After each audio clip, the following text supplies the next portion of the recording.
And NSA leaker Edward Snowden has documents, he claims, detailing how the National Security Agency actually works. That's according to his main contact in the press, Guardian columnist Glenn Greenwald. He claims the new revelations could show people how to evade NSA surveillance. Snowden himself spoke to reporters Friday for the first time since he arrived at Moscow's international airport. A little over 1 month ago, I had a family, a home in paradise, and I lived in great comfort.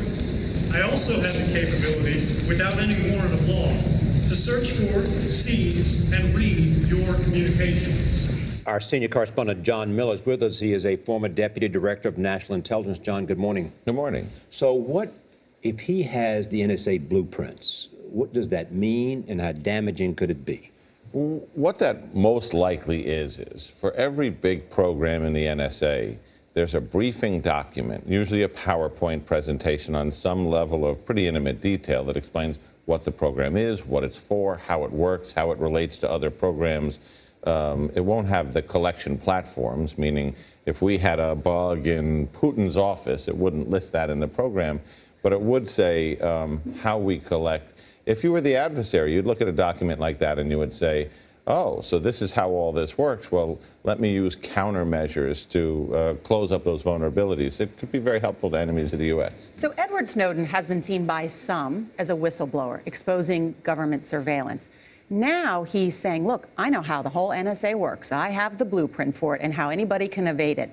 So what's the motivation behind saying that now? You know, Nora, that's a hard question because, you know, our story begins simply enough. I want to tell Americans that in the dragnet that sweeps up communications of terrorists and spies, some of their communications get vacuumed up in that, and people might look at it.